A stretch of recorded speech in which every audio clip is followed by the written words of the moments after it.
welcome to my channel. This is Virginia, and today I'll analyze this full moon in Capricorn on July 10th at 4:35 p.m. Eastern Time. And then we will see how this will play out for your sign, and for a better understanding, you can check your sun, your moon, and your rising. Your rising is the most important because it determines the whole house system of your chart, then followed by the sun, that is more like your soul. Your rising is more like your ego, and then the moon is more like your internal experience, how you are going to feel about it. As always, full moons are completions as the moon reaches fullness, or confrontations as the moon is opposed to the sun, and terminations due to completions or confrontations, or a mix of both.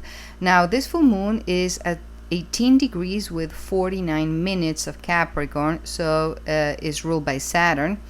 And Capricorn is the sign associated with the 10th house of career and reputation, indicating success or hierarchy. Capricorn is the goat that reaches all the way to the top of the mountain due to personal effort. And 18 degrees is a Virgo degree. And Virgo rules the 6th house, which rules routine, work, and health or service. So this is a theme that has to do with career and work most likely. If we check the Sabian symbol and we round up to 19 degrees Cap, is a child with a bag of groceries, which speaks of accelerated growth, for better or for worse, and premature responsibilities. And this reminds me, when I was a child, around that age, maybe 6 years old, my mom sent me to the bakery that was very nearby to buy 200 grams of yeast, and instead I ordered 200 kilos. So and this is back in Argentina, so the world was quite different back then. And the seller said, is 200 grams or 200 kilos? And I said, oh, I don't know, let me go back and ask. And she said, no, it's 200 grams. And I didn't know that she was pulling my leg. And I said, what about if it is 200 kilos? And she said, that wouldn't fit in this bakery. So this Sabian symbol remind me of that experience of having to take responsibilities when you're not yet ready, and still you're able to pull that off. Now, the moon is in detriment in Capricorn because it's opposed to Cancer, where she's the ruler in Cancer. The moon represents the mood, the body, the emotions, motherhood, home. But Capricorn is all about work. So we are in Cancer season. We're in summer season. We don't want to work. We want to vacay. And this moon is out of bounds if you see the table to the right, the upper right. So out of bounds means that it's out of the control of the sun's domain. So this moon is moody and wants to do what it wants to do. And Saturn, ruler of Capricorn and therefore of this moon, the so-called great malefic, though in astrology malefics and benefics don't necessarily mean good or bad, but rather easy or challenging energy, is associated with authority, with patriarchy, with establishment, with rules and regulations, is the planet of governments too. Saturn is the planet of the big lessons in life. I like to call it the great teacher. And what does the teacher do? It grades you, it tests you, either compensates you or otherwise, for better or for worse. Saturn is dense and constrict and is about limits and boundaries, so is the ruler of matter. But Saturn is in Aries, and Saturn is at fall in Aries, because it's opposite Libra, where it's exalted, because Libra gets the scales of justice, and Saturn is the archetype of a judge. But in Aries, the kinetic cardinal fire sign of war, Saturn becomes the general.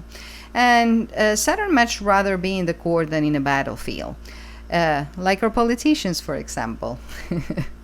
So both the full moon and her ruler are afflicted. And you can see that in the score on the tables on the lower right, which gives an overall negative. Now, this for the collective is more of a completion or a release of something related with career, higher goals and aspirations, or reputation.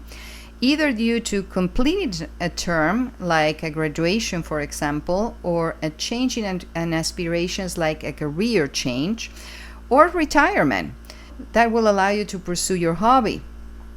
And Saturn, in conjunction with Neptune, the planet of illusion and spirituality, but also disillusion and delusion, brings the question about if our dreams, Neptune, are realistic enough, Saturn, in order to let go of a career, maybe to favor a hobby. And because these two are in a grand sextile with the outer planets, there's a big conversation about how we need to transform and reinvent ourselves with Pluto, the planet of death, rebirth, and transformation in Aquarius, the sign of the collective, and how radical we want to be with Uranus, the planet of shock and upheaval, to make a sudden change that rocks the boat. And Uranus is at 0 degrees Gemini since its ingress on Monday. So if Uranus was at the 29 critical degree for the last new moon, now at 0 degrees is the most cardinal degree and is an immutable, meaning a changeable sign. So it's uber critical. But because it's a slow-moving planet, is a 7-year transit through the sign, so we are not going to make this change overnight. Gemini is ruled by Mercury, and Uranus is a higher octave of Mercury, and it's going to intensify all themes related to communication, thinking, ideas, writing, movement like commute, relationship with peers, neighbors, siblings, cousins, is going to favor the tech and AI sector and crypto, etc. The rocking of the boat, it could be both for better and for worse. In the bigger picture with this grand sextile is for a higher reason. Now, recently we had Venus conjunct with Uranus too, so this implies changes in either love or financials, because Venus rules beauty, harmony, love, pleasure, luxury, money, cash flow. And Venus is trine Pluto, facilitating the transformation in how we communicate, like our love language, or how we transact, because it's in Gemini, the planet that is ruled by Mercury, the merchant. But Venus is in an aversion with Jupiter, so both benefics are at odds. This is like a blind spot. So Jupiter is too comfortable in Cancer, and Gemini is the 12th house of loss for Jupiter. So we can run the risk of being too comfortable. But thankfully, the full moon is in a flow with the nodes of fate. The North Node is in Pisces, representing spirituality, raising the bar, and is ruled traditionally by Neptune and in modern astrology by Jupiter. Jupiter is exalted for a whole year in Cancer, benefiting our future. And Neptune is in a conjunction with Saturn, the ruler of the full moon, working together to manifest goals. And in the sign of Aries, which is the sign of new beginnings, which is ruled by Mars, the planet of action, this is action towards new beginnings. And Mars is in Virgo, which is an earth sign that helps us ground. Our intentions is mutable, so we are adaptable to the changes, and is very detail oriented, so there's precision in this change. And Mars is in a trine with the full moon, therefore it supports the mission. So this is a precise move, grounded in reality, supporting the release, whatever this release is. And with the south node of letting go in Virgo, we might give up on perfectionism that keeps us stuck. And Mars is in an aversion with Mercury, and Mercury is in shadow in Leo. So this is another blind spot for what we might need to revisit whatever we do in our creative part of the chart when Mercury retrogrades. And that goes both for creative projects or things more like recreation or procreation as well.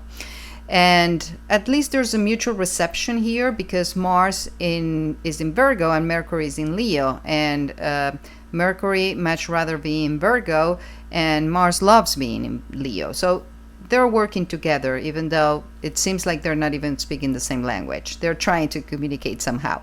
So overall, I don't see this as a negative full moon, but rather as a transition to something new that is due. And this is with the occasional growing pains that come with the territory, as what's ideal is not real, and this is very much real indeed. And for you, Aries, Sun, Moon, or Rising, this full moon happens in your 10th house of career, as I mentioned for the general horoscope. And I don't want to repeat myself, but something that I forgot to mention is that this full moon started with the new moon in Capricorn back in January. So some kind of project or career opportunity or goal that started in January had reached either a conclusion or a termination or a manifestation or something that it completes the cycle. So whatever new seeds of intention you planted 6 months ago, either now they're bearing fruit or you are actually completing that project and moving on to the next one. The tug of war here is between the home sector and the career sector, because the moon is usually cozy at home and the sun wants to be shining in the career area, but here they are backwards. So we are in Cancer season after all, and we want to be out and about, staycation, vacation, so we might throw caution to the wind. So we have to be a little careful here of not getting carried away, especially because Uranus just entered Gemini and we might feel very radical. But this is a very long transit, a 7-year transit over the sign of Gemini. So our transition is not going to be overnight. Now, with the Saturn-Neptune conjunction in our sign, in your sign, should I say, basically, this is a signature for manifestation of what you want to manifest. First of all, Aries is cardinal, so it's about new beginnings. And Saturn is about materialization, bringing things down to earth. And Neptune is like there to dream big. Now, the question here, because we also have Chiron in Aries, and Chiron being the wounded healer is where we heal, where we hurt and where we heal, because in order to heal we have to acknowledge the hurt first. So whatever we are not happy with, we can fix it. And what this moon shows is that there's something that you're not happy with in your career sector. Now Mars, that is your ruler, is in a trine with this full moon, supporting any cutting action, anything that you want to terminate. And Mars is in the 6th house of routine, daily work, and also health. So there's something that might be taking a toll on your health that you need to terminate. And Mars is in an aversion with Mercury. An aversion is a very weird aspect because there's nothing in common. Just like with the quincunx, there's no element, no modality, and no polarity in common. So there's a blind spot here. And Mercury, which is our need of expression in the 5th house in Leo, is basically the house of fun, is the house of romance, the house of pleasure, the house of creativity, the house of play, the house of children, procreation.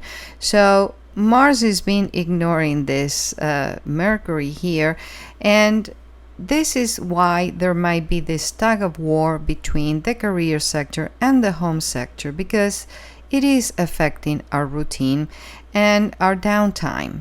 So there's some cutting action that needs to take place here, but because Mars is in Virgo, the cutting action needs to be very precise and strategic. It needs to be detailed and not sloppy. And because we also have the South Node, that is this dumpster energy in the 6th house of health in Virgo, which represents health, we don't want to ignore our health, because the North Node is in Pisces in the 12th house of loss or institutions like hospitals. So the more that we ignore our health, the more that we are going to need to use a hospital or maybe have some kind of loss, even if that's only financial. And the more that we take care of our health and maybe starting a new exercise routine or a new diet or meditation or yoga, the more we can raise the spiritual bar with that North Node in Pisces, because Pisces is also rest and is also deep subconscious beliefs and is also spirituality. So the more we work on ourselves, the more we raise the bar and we upgrade not only our physical health but our mental health. And Pluto, the planet of transformation, is making a nice trine with Uranus and Venus in our third house of communication. Now, Pluto is in the 11th house of groups and acquaintances, basically the community, in Aquarius, the sign of the collective, and is benefiting the way we communicate with peers. And that might be very helpful at the time of reinventing ourselves if we want some kind of career recommendation. But that Venus in Gemini is in an aversion. So again, another blind spot here with Jupiter in the home sector. So basically our love language is not reflecting at home, which is also part of the problem. They say that between what is said and not meant and what is meant and not said, most of love is lost. So we need to balance those things out, because at the end of the day, life is about balance. So I hope that that gave you more of a clear picture of how this full moon will play out for you. And if you need a private reading where I can help you the most, go to astrologybyvirginia.com and know that I will never reach out, so be aware of scammers. With that, I will leave you today. It takes me some time to make these videos and just a sec to like, so please do share the love, subscribe for more, and hit the bell not to miss out. Thank you for your time. See you in the next one. Namaste.